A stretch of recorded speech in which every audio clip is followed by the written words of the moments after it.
Сәлам дуслар, Казаныбыз буенча сәяхәтебезне дәвам итәбез.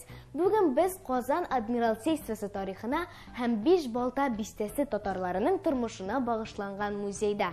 Бу музей Казан шәһәре Киров районы 15-нче татар гимназиясендә урнашкан. Һәм тагын шуны әйтәсем килә дуслар, Биш Балта бистәсенә багышланган бу музей Казанда бердән-бер. Биш Балта бистәсенең тарихы борынгы Болгар чорына барып тоташа. Ни өчен Биш Балта дип аталган дисезме?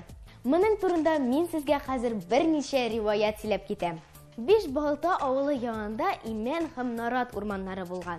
Шуңа күрә болгарлар монда көймәләр ясый башлыйлар.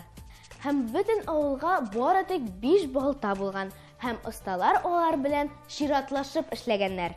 Икенче риваят буенча бу авылда бары тик Биш Балта остасы булган.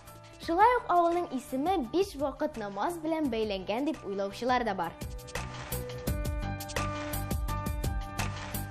Әйткәнемчә, Биш Балта бистәсе бик борынгы һәм анда Казан ханлыгы чорында ук кораблар төзегәннәр. Ондан соң 17-нче гасырда Петр I заманында шулай ук Русияның флотын булдырганнар. Казан Адмиралтействосы 1718-1829 елларда эшли. Һәм анда төрле хәрби корабльләр һәм сәүдә кимәләре ясала. 1722 елда император Петр I үзе Казанга килеп Адмиралтействоны тикшерә һәм бик канәгать кала.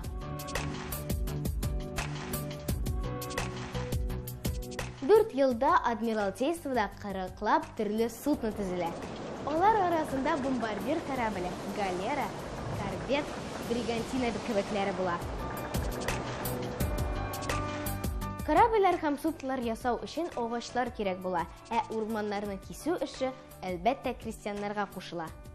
Бу крестьяннарны лошманнар дип атый башлыйлар. Немец теленнән лошман урман кешесе дип тәрҗемә ителә.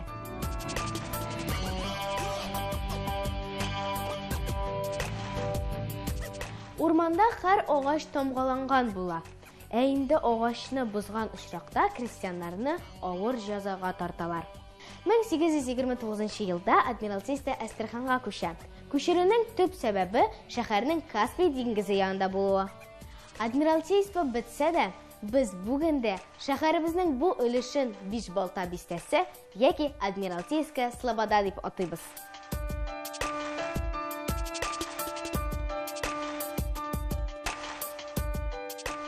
Музейда шулай ук татар халкының гырыф-гадәте көн күреше белән танышып була. Элеккеге заманнарда нәкъ менә шундый бишектә балаларны тирбәткәннәр. Әле дә мондый бишекләрне авылларда күреп була.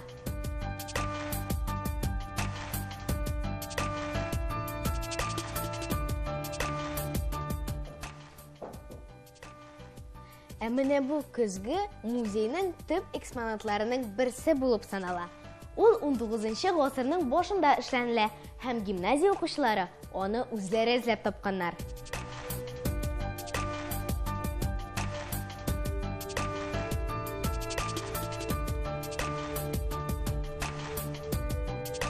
Музейда татар халкының көн күреш кирәк-яраклары һәм эш кораллары белән танышып була. Мәсәлән, менә бу җайланма белән агач кайрысын куйзлаганнар. Дуслар, менә бу әйберне мин беренче тапкыр күрәм. Аның белән элеккеге заманнарда урманда бал кыртын җыйганнар икән. Менә бу нәрсә икәнен беләсезме? Бу гөбе.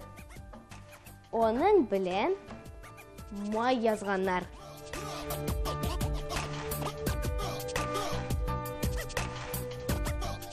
Менә бу итек калыбы.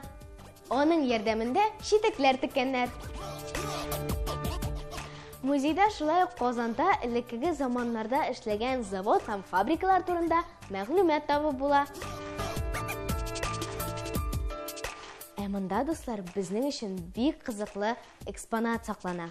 Гадәттә витриналарны ачырга рөхсәт итмиләр, ләкин миңа бүген рөхсәт иттеләр. Менә бу букча дуслар. Сез букчаның нәрсә икәнен беләсезме? Безнеңчә портфель инде ул. Нәкъ менә мондый капчыкларга балалар китапларын салып, мәктәпкә йөргәннәр.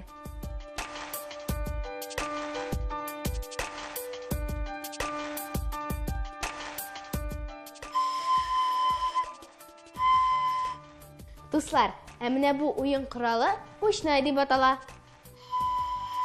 Мондай уен кораллары белән шулай ук музейда танышырга була.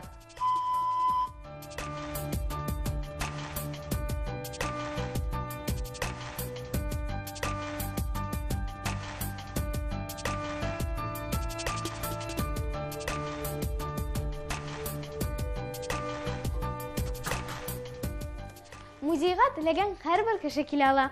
Монда хәтта чит илдән дә кунаклар булган икән, дуслар. Бүгенгә мин сезнең белән саубуллашам. Туган як тарихын өйрәнегез, дуслар. Сау булыгыз.